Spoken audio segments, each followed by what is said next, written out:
မင်းမဒီရေချင်းမရှိဘူးဆိုရင်မင်းတကယ်ဖြစ်ချင်တဲ့ဘဝကိုဘယ်တော့မှမရောက်ပါဘူး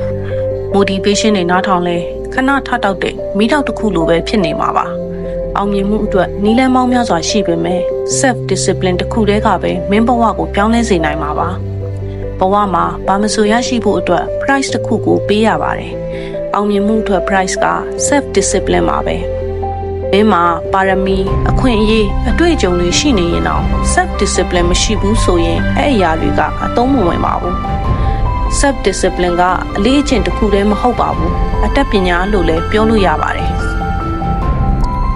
အလေးအကျင့်ဆိုတာကနေ့စဉ်လုပ်ရမယ့်အလုပ်တွေကိုစနစ်တကျလုပ်ဆောင်တာအတတ်ပညာဆိုတာကမိမိကိုယ်ကိုထိန်းချုပ်နိုင်ခြင်းပါအောင်မြင်တဲ့သူတွေကသူတို့လုပ်တဲ့အလုပ်တွေပေါ်မှာအလွန်စည်းကမ်းရှိကြပါတယ်မအောင်မြင်တဲ့သူတွေကြတော့စီးကမ်းမဲ့ပြီးသူတို့ရဲ့အပြုအမူတွေတောင့်တမှုတွေကိုမထိမ့်သိမ်းနိုင်ကြပါဘူးမင်းကမင်းရဲ့အာယုံကိုတကယ်လုပ်ရမယ့်အလုပ်တွေပေါ်မှာစူးစီးတတ်ပြီးဆိုရင်မင်းမအောင်မြင်နိုင်တဲ့ရည်မှန်းချက်မရှိတော့ပါဘူးမင်းမပြီးမြောက်နိုင်တဲ့အလုပ်လည်းမရှိတော့ပါဘူးတချို့ကအချိန်အားလုံးနှီးပါးကိုတကယ်လုပ်ရမယ့်အရေးသွေးမြင့်အလုပ်တွေပေါ်မှာပဲသုံးစွဲကြပါတယ်တချို့ကြတော့တန်မိုးနေတဲ့အရာတွေပေါ်မှာအချိန်တွေကိုသုံးစွဲကြပါတယ်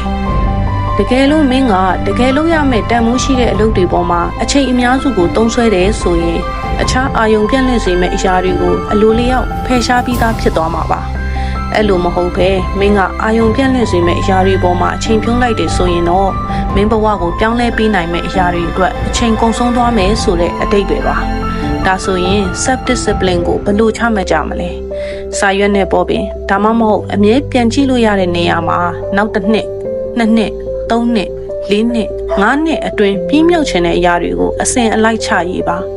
အဲ့ဒီမှန်းချက်တွေအတွက်လိုအပ်တဲ့အရာတွေကိုချရေးပါ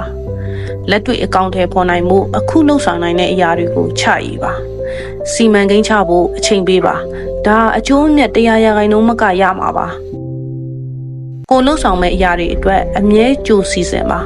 အကျိုးရှိတဲ့အရာတစ်ခုခုကိုအောင်မြင်အောင်လုပ်နိုင်ခဲ့တဲ့သူတွေအားလုံးဟာ